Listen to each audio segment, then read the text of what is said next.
Salve, salve galera, mais um vídeo aqui no Canto Rubro-Negro, saindo meio-dia de sábado, antes da partida contra o Guarani, uma análise do trabalho de Léo Condé, basicamente um resumo de tudo que a gente falou e fez até agora. Não é algo simples, eu falei basicamente, mas não tem nada básico aqui, então eu peço o seu like, se inscreva aqui no Canto, rumo agora a 36 mil, depois 37 até bater 40, eu tô com o Paulo, que fez esse material aqui, um resumo de tudo que já aconteceu com o Léo Condé, né, Paulo? Boa noite, porque a gente tá gravando de noite, mas enfim, não sei o horário que a galera vai assistir. Fala, Léo, fala nação rubro-negra, mais uma vez. Nós estamos aqui para trazer um conteúdo muito bom para vocês. Como eu trouxe muito bem um resumo, né, alguns números, alguns dados, algumas informações, né, sobre Léo Condé, todo o trabalho dele desde aquela chegada conturbada ao final do primeiro trimestre até, né, esse dia de hoje, breve, né, ao jogo contra o Guarani. Então a gente vai saber tudo o que aconteceu durante, né, Léo Condé nesse período como treinador do Esporte Clube Vitória. Bom, aqui a gente já começa com os números dele na Série B, Paulo. Sinta-se à vontade e você não esqueça do like, por favor, é fundamental. Perfeito, aqui a gente vai ver alguns números antes da Série B, na verdade, né, os 24 dias que antecederam, né, a Série B. Aqui eu não trago nem a nível de avaliação, porque para mim, avaliar, né, aquele contexto de Léo Condé é um contexto bem difícil, né, ele chegou ali, não tem, né, um perfil de ser um treinador que vai estancar incêndio, não tem esse perfil, ele é um perfil mais de trabalhar e construir no dia a dia, mas aqui a gente vai trazer com uma comparação pro número na Série B na sequência. Antes da Série B foram 8 jogos com o Léo Condé, apenas uma vitória, aquela contra o Ceará, que não valeu absolutamente nada também, 4 empates, 3 derrotas, um aproveitamento aí de 29% apenas,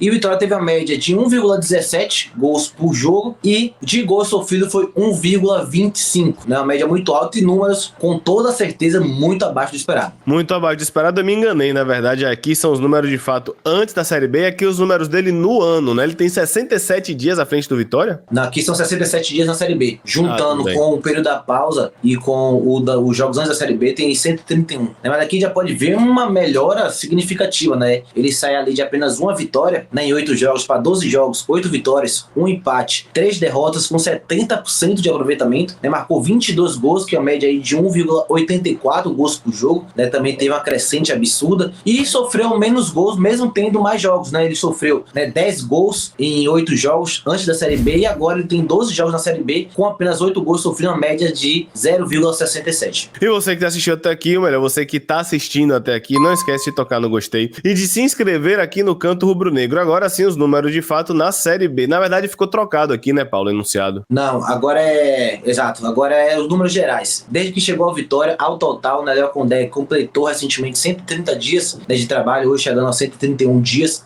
No caso aí, 4 meses, considerar 4 meses, né, no comando técnico do Vitória, com 20 jogos, 9 vitórias, 5 empates, 6 derrotas, 53% de aproveitamento, 30 gols marcados com 1,5 por jogo e 18 gols sofridos na média 0,9 por jogo. Até então, né, principalmente pela Série B, números muito bons, né? Não é à toa que nos últimos anos ele tá abaixo apenas de Bussi, né, como treinador com a melhor média de aproveitamento do Vitória. Mais uma vez a gente tem aqui um dado interessante, a quantidade de atletas que ele já utilizou no ano, isso foi surpreendente, velho. Perfeito, né? Eu trouxe ali um comparativo também com os anos de 2021, pelo Novo Horizontino, 2022 pelo Sampaio, né? Onde nesses 2 anos ele utilizou 43 e 42 jogadores e agora já tem 41 jogadores, sendo que Dible ainda não foi usado, Juan Nascimento ainda não foi usado, Charles ainda não foi usado, Matheus Gonçalves vai estrear, Dives vai estrear, tem mais 3 ou 4 reforços para chegar, então, ou seja, deve ultrapassar, né, esse número, né, em menos tempo, já que no Novo Horizontino foram 1 ano e 2 meses e no Sampaio 10 meses. Então, com 6 meses, ele já tá caminhando para ultrapassar a média de jogadores utilizados nesses últimos clubes. Acho que ele utilizou Dible no Baiano, tá? Mas na Série B realmente não foi. Balanço dos gols na Série B. Isso aqui é interessante, ó. Isso aqui é muito bacana. Perfeito. O que a gente vai ver, né, agora uma análise mais aprofundada. Tudo que a gente vai ver daqui para frente é sobre a Série B, que é o campeonato que a gente está disputando. E é o que a gente mais pode cobrar Léo Condé, né? Porque os jogadores que vieram ao final do primeiro trimestre foram, né, ali amando dele, ele que montou esse time para a Série B. Então, por isso que eu não entrei tanto critério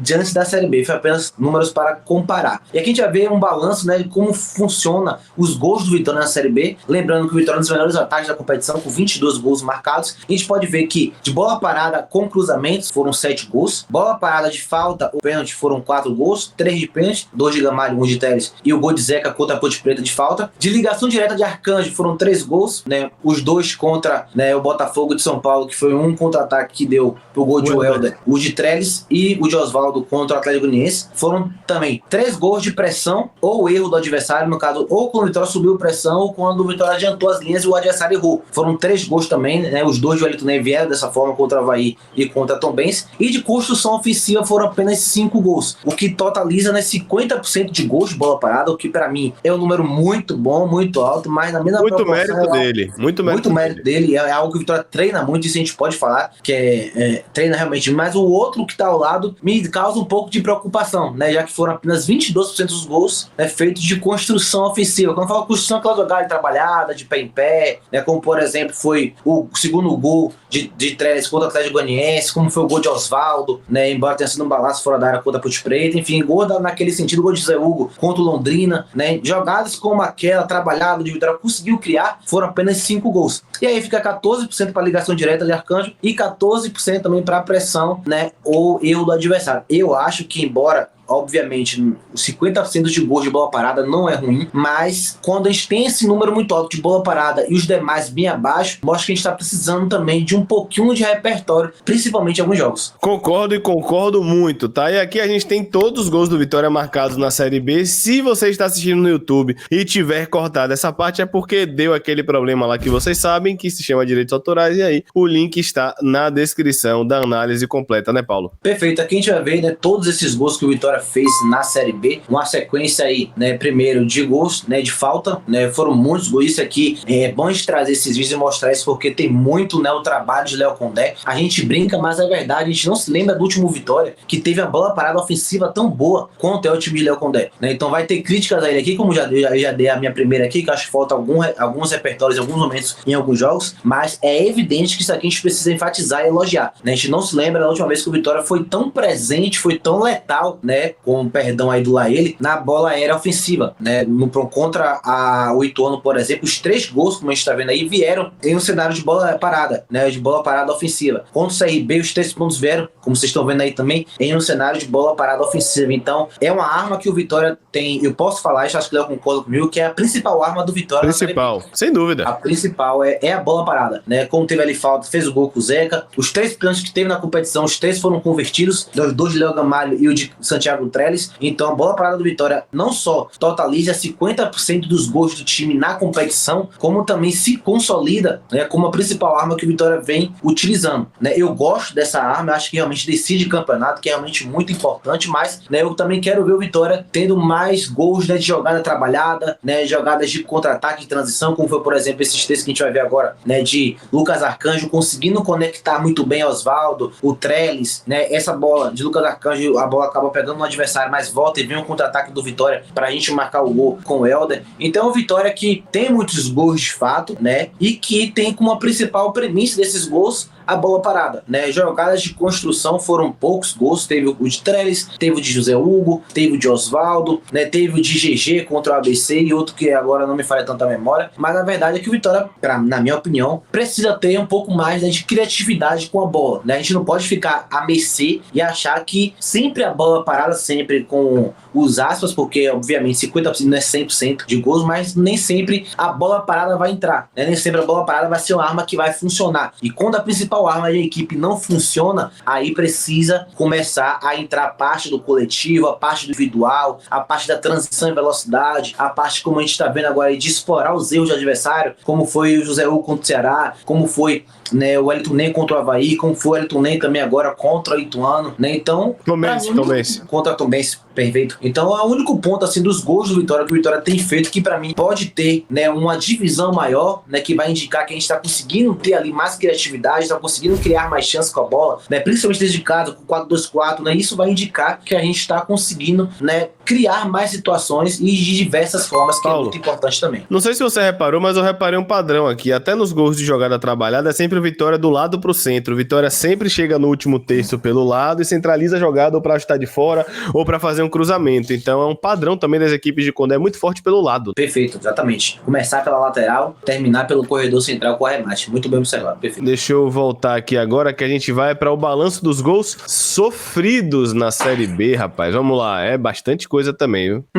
Graças a Deus, né, embora pra mim o sistema defensivo do Vitória tenha tido muitas dificuldades na Série B, mas a verdade é que isso não tem resultado tanto, né, em gols sofridos, né? Não é à toa que de 12 jogos o Vitória tomou gol em apenas 4, né? Atlético Goianiense, Mirassol, Tombense e o Criciúma na última derrota, né? Desses 8 gols sofridos, né, vamos agora para a separação dos gols sofridos. 4 foram quando o Vitória estava organizado defensivamente, mas ainda assim cedendo espaço. No caso, por exemplo, estava no 4-4-2, bem postado, mas ainda assim sofreu gol. 2 gols foram de erros na saída de bola, né? O segundo gol contra o Atlético Goianiense, que Zeca tenta fazer um passe e erra, e aí a gente toma o gol. E o gol contra o Tombense, né, que a gente não sabe ao certo, foi uma lambança ali naquele gol. Os caras deram a bola, pressionaram e a gente acabou errando a saída de bola. E 2 gols foram de transição e contra-ataque. Mirassol. Né? Mirassol foi o gol de transição e contra-ataque. E o meu... Qual foi? Eu não lembro não. Deixa a galera nos comentários falar aí. Acho que foi um que fizeram... Eu me lembro do gol, mas não me lembro como foi. Foi um que o jogador ponta direita fez uma arruaceira em Zeca, driblou todo mundo. Atlético Goianiense, o terceiro. Pronto, isso. Terceiro gol do Atlético Goianiense. Isso mesmo. E aqui eu trouxe um dado, só para a nível de curiosidade também, um outro ponto que a gente tem que valorizar o trabalho do Condé, que nenhum gol foi de bola parada. A Vitória não sofreu nenhum gol de bola parada, eu não quero zicar, mas eu fiz uma análise lá no Twitter e eu, rapidamente, quando eu tava fazendo esse dado, eu me lembrei dessa análise, que nos primeiros 15 gols, né, perdão, que nos primeiros 15 jogos do Vitória no ano, o Vitória sofreu 22 gols, e 63% desses gols sofridos nos primeiros 15 jogos foram de cruzamentos, e 38 de bola parada. Ou seja, no primeiro trimestre com o Bussi, né, com a chegada de Léo Condé, a Vitória tinha, né, como o maior percentual de gols sofridos, os cruzamentos e a bola parada. E com o Léo Condé na Série B, o Vitória tem 12 jogos que não sabe o que é tomar gol de bola parada, né, adversário. Então isso aqui também é um índice que melhorou, né, o próprio número disso saiu de 38% para 0, já que o Vitória ainda não tomou, tava também que a gente deve enfatizar. Sendo que desses 8 gols, 7 foi pela direita e 1 pela esquerda. Aqui os gols sofridos, né, o vídeo dos gols sofridos. Perfeito, aqui os 8 gols, né, que a gente acaba sofrendo na competição, vocês podem ver que a maioria vem pela direita. O primeiro, né, que a gente toma foi que veio pela esquerda, ainda assim teve um erro do lado direito, né, não tô dizendo especialmente de Zeca, embora ele tenha tido ali uma participação na maioria dos gols, mas também entra um pouco a questão do Camutanga, que faz uma belíssima Série B, mas também tem relação, a parte do Osvaldo, do Rodrigo Haddad, a recomposição dos volantes. Isso, enfim, todo o sistema no geral, né, em algum momento vai estourar em algum lado, né, e esse lado que vem mais estourando no Vitória, sem sombra de dúvida, é do lado direito, já que 88% dos gols que o Vitória sofreu dessa Série B vieram do lado direito, seja com Vitória com a organização defensiva bem postada, mais cedendo espaço entre linhas ou errando os encaixes, seja o adversário no contra-ataque, como esse, né, contra o Mirassol e contra o Atlético Goianiense, ou também, né, o adversário que aproveita, né, nosso erro na saída de bola, né, também um índice também um pouco abaixo, né, do Vitória, que tem encontrado dificuldades para jogar com equipes que pressionam, né, equipes que abafam o Vitória na saída de bola, equipes que conseguem fazer ali com que os zagueiros tenham uma dificuldade maior de construir, né, então também aqui já é uma das críticas, e outra também, né, que se eu não me engano de 12 jogos, posso aqui falar que 9 ou 10 o Vitória começou os primeiros 15, 20 minutos abaixo, né, do que o seu adversário, mesmo ganhando de 3-0 ou em outros que perderam, confirmou isso, mas independente do resultado, o Vitória tem um padrão que para mim se mantém, isso fica mais evidente em jogos dentro de casa do que fora, embora fora de casa também tenha vários, mas dentro de casa isso fica ainda mais evidenciado, que é essa questão, né, da gente ter essa dificuldade de iniciar a partida, né, com ritmo e com intensidade, com controle bom de jogo. Pois é, eu vou falar mais o quê? E aqui a gente tem as principais formações do Vitória com o Léo Condé, não é isso? Perfeito, aqui a gente pode até fazer um bate-pronto, passar rapidamente. Aqui a gente vai primeiro para a parte defensiva. A que ele mais utiliza é o 4-4-2, né? A formação que ele mais utiliza sem a bola é esse 4-4-2 em bloco médio, em bloco baixo. Contra o Avaí não era ideia, mas foi um pouco em bloco alto, mas no modo geral, o Vitória joga no 4-4-2, bloco médio e baixo. Aqui a gente tem uma pequena variação, né, pro 4-1-4, né, uma formação que o Vitória utilizou apenas 2 jogos nessa Série B, em circunstância de jogo. Não foi que o Vitória entrou no 4-1-4-1, mas em algum momento do segundo tempo o Vitória utilizou essa estrutura, mas foi a que, de todas as 3 que o Vitória utilizou, né, no momento defensivo, foi a que menos teve minutagem, assim a gente pode dizer. Depois a gente tem a organização defensiva no 5-4-1, com os 3 zagueiros, aqui padrão também, nenhuma grande novidade. E depois a gente tem a saída de bola, que variou em alguns momentos, né? A gente tem a saída de bola 4+2, com os 2 volantes à frente. Aqui, no caso, foi Léo Gomes e Andrade, não é isso? Perfeito. Aqui a gente já tá na saída 4+2, que é a variação por 4-2-4 que a gente joga, e também, né, o 4-3-3 que a gente jogou, né, em grande parte, né, ali da Série B também, principalmente quando a gente estava com o Giovanni Augusto ou com o meia, como o Thiago Lopes. A gente jogava no 4-3-3, que o esse veio no meio de campo, os 3 jogadores na última linha. Quando a gente perde o Giovanni Augusto, a gente passa a não jogar com camisa 10 de ofício, a gente começou a utilizar o Mateuzinho, começou a utilizar o Osvaldo, começou a utilizar, por fim, agora o Wellington Nem caindo por dentro como camisa 10. A gente passou a jogar no 4-2-4 da imagem anterior. Eu, inclusive, acho que a gente vai pegar o Guarani assim, viu? Acho que a gente vai pegar o Guarani assim, com o Giovanni Augusto, o Wellington Nem, Oswaldo e Trellis. Fica aqui a minha ideia do que eu acho que vai acontecer. Vamos lá, vamos pra próxima. Aqui a gente tem os erros nos encaixes, né? Talvez o grande ponto de crítica da gente aqui é o trabalho de Condé. Perfeito, né? Como vocês acompanham aqui, né, o Canto Rubro-Negro, a gente fala há um certo tempo que o Vitória marca, né, na marcação predominantemente por encaixe. No caso, aquela marcação que é um pouco mais individual, né? A gente pode ver que essa marcação por encaixe, que faz com que cada jogador encaixe ali no seu em determinadas funções e movimentações no campo, acaba surtindo em algum momento alguns cobertores curtos, como aconteceu contra o Mirassol e em grande parte também dos jogos na Série B, onde o Vitória subia para marcar por encaixe, subia para fazer uma marcação, né, um pouco mais individual, em alguns momentos mais pressionante na zona da bola, e o adversário com pequenas movimentações e troca de passes rápidos, como foi contra o Cristiano, que já vê daqui a pouco, conseguiam chegar no nosso último terço, né, e em alguns momentos conseguiam fazer gols, como o Atlético Goianiense, que fez 3, o próprio Mirassol, que fez 2, né, o Cristiano, que fez gol, mas nos outros jogos aconteceu a mesma coisa. A diferença é que a gente não teve ali adversários capacitados para chegar no nosso último terço e marcar gols, como foi a Ponte Preta, que chegou, botou bola na trave, Arcanjo fez milagre, vai lá, tirou a bola em cima da linha, e outros a gente pegou um Botafogo que perdeu 2 gols de cara em cima de Arcanjo, enfim, e outros cenários também que os adversários chegavam com propriedade, chegavam com facilidade, mas não conseguia, né, ter um acabamento das jogadas da melhor forma. Então, para mim aqui é a maior crítica de Condé. Para mim não é a marcação por encaixe, mas a forma como ela tem sido executada e como ainda não se há um padrão para estancar esse problema que vem acontecendo desde a primeira rodada. Como, por exemplo, na minha opinião, acredito que é a mesma de Léo, os 3 zagueiros de um modo geral, não em contexto de jogo fora de casa, mas de um modo geral, é uma das ferramentas que pode estancar um pouco nessa sangria que acontece na marcação por encaixe. Concordo, inclusive com os 3 zagueiros disponíveis, eu jogaria com os 3 zagueiros dentro do Barradão também, só pra deixar claro aqui a minha opinião. Acho que tá na hora de começar a adotar de fato os 3 zagueiros. Vamos lá, Paulo, agora pra mais erros dos encaixes. Perfeito, o último erro aqui pra gente ver daqui a pouco a variação pro 5-4-1 é importante. A gente já vê o gol contra o Criciúma, né, que o Vitória, mais um dos gols, né, um dos 4 gols que o Vitória sofre com a defesa postada, ou seja, não é que tava voltando um breco com pô, não, o Vitória tava bem posicionado em bloco médio, baixo, e aí vem o problema da marcação por encaixe, né, quando o Wagner Leonardo, ele é atraído para saltar pressão no meio de campo, aí vem o Criciúma, lembra que eu falei que times que tem troca de passes, sabe, o jogo aproximado tende a gerar dúvidas e furar a nossa marcação por encaixe, foi o que acontece aqui. Nesse momento, o Criciúma tá com bola descoberta, consegue abrir a bola no corredor lateral, né, o Vitória tá ali tentando recompor, tá ali agora, né, com o Marco voltando em velocidade, Rodrigo Andrade e Osvaldo não tem a mesma entrega, né, de recomposição, e o Criciúma, com muita facilidade, com muita liberdade, chega ao nosso último terço, né, com uma facilidade que o Vitória não consegue chegar nos adversários, né, aqui o Criciúma chega muito bem, mais uma vez, pisando ali no terço final do campo, e aí Fabinho vem para marcar o gol, que sacramentou a nossa derrota no último jogo. Pois é, rapaz, e é bom lembrar também que o Criciúma é uma equipe muito bem treinada, mas mesmo as equipes que não são tão bem treinadas assim, tiveram uma certa facilidade ao chegar no gol do Vitória. Para não falar só de coisa ruim, Paulo, agora a gente tem aqui os acertos nos encaixes, especialmente quando a gente fala dos 3 zagueiros, né? Perfeito, perfeito. Aqui a gente já viu um vídeo curto, né, que simboliza, né, um pouco, eu acho que não é uma prova, mas confirma, né, o porquê da nossa tese de a gente preferir agora jogar o Vitória com os 3 zagueiros, porque quando a gente tem 3 zagueiros, possibilita ter essa igualdade numérica em determinadas zonas do campo, principalmente a zona que a bola vai ocupar, como vocês estão vendo agora, né, com 3 zagueiros possibilita com que os zagueiros que ficam ao lado direito e esquerdo saiam para encurtar e para ajudar o volante nessa caça no campo, e não cede tanto espaço nas costas, porque ainda fica 2 atrás, né, para poder gerar essa cobertura, né, a gente sempre consegue ali gerar, né, igualdades numéricas, ou em alguns momentos até superioridade numérica quando a gente joga com os 3 zagueiros. Não significa que com 3 zagueiros a gente não vai tomar gol, embora seja a formação e o esquema que está invicto no campeonato. O Vitória não perdeu jogando com os 3 zagueiros, mas é o que traz maior solidez defensiva pro time. É verdade, o Vitória não perdeu jogando com os 3 zagueiros. No final, Paulo, quero uma nota pro trabalho de Condé até agora, de 0 a 10. Vou lhe colocar no esparro, vá. Vamos lá, 0 a 10 para Léo Condé. Eu vou dar até esse momento a nota 7,5, né, para ele. Para mim, acima da média, porque tem uma Série B que, embora tenha esses erros, nenhum torcedor do Vitória com o primeiro trimestre imaginou que o Vitória hoje seria segundo colocado da Série B. E se ganhar domingo, vai voltar para a liderança. Verdade. Nem um torcedor mais otimista, aquele que sonhou, que teve profecia, conseguiria crer, né,